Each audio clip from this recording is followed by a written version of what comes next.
Bom dia, boa tarde, boa noite. Este é mais um episódio de Enzimas, breves reflexões que te ajudam a catalisar o agilismo em sua organização.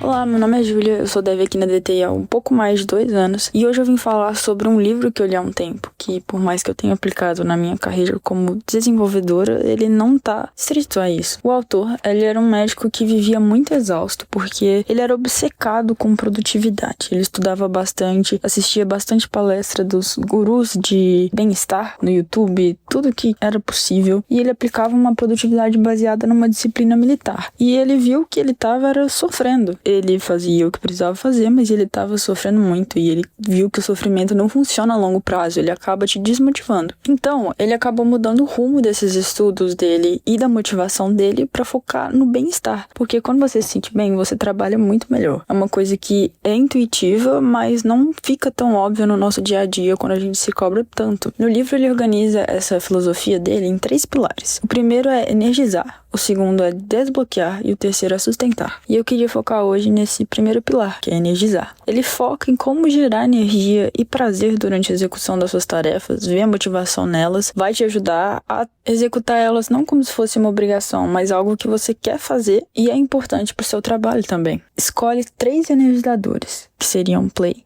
Power e People. Quando o autor está falando sobre o Play, que seria a diversão no dia a dia do trabalho, ele conta a história do físico Richard Feynman, que é um vencedor do Nobel, que estava totalmente esgotado. Ele era um físico, professor, e já estava sem ideias e ele estava ali só trabalhando. Ele não pesquisava mais, não tinha interesse em fazer pesquisas, ele só entrava na faculdade e dava as aulas que ele precisava dar. Então, um dia que ele estava cansado, ele foi na cafeteria e viu um homem fazendo uma brincadeira com um prato girando no ar e decidiu estudar esse movimento do prato, porque despertou uma curiosidade nele que ele já não tinha há muito tempo. E essa coisa tão simples foi o que ajudou ele a reengatar nos estudos do que ele gostava de física e eventualmente ganhar o prêmio Nobel pelos estudos dele em eletrodinâmica quântica. E o autor do livro, depois de já ter escutado essa história em um dia de estudos muito cansado, já tinha trabalhado bastante, ele pensou, como isso aqui seria se fosse divertido? Porque tá bem chato. Então ele colocou uma música, uma trilha sonora de um filme que ele gostava e ele percebeu que ele conseguiu fluir muito mais, porque aquela música relaxava ele e ele conseguia estudar como se ele estivesse ali naquele filme. Uma coisa que parece muito boba, mas que quando ele abraçou esse sentimento de diversão, né, da palavra play que ele usa, ele conseguiu fluir muito mais nas tarefas dele. Então ele decidiu trazer esse modo aventura, modo jogos pro trabalho. Então ele usava as trilhas sonoras e encarava cada tarefa dele como se fosse uma conquista de um jogo, como se fosse uma side quest. Assim, a pressão e a seriedade daquilo que ele estava fazendo diminuía muito mais, e era algo importante, ele era um médico. Injetar essa parte de brincadeira, de lúdico, fez com que o trabalho dele deixe de drenar energia e passou a gerar energia. Por isso, ele fala que é um pilar de energização. E aplicando isso, eu consegui me sentir muito bem, tanto estudando para a faculdade, estudando para o trabalho, fazendo as tarefas do trabalho. Os 2 energizadores que ele cita é o Power,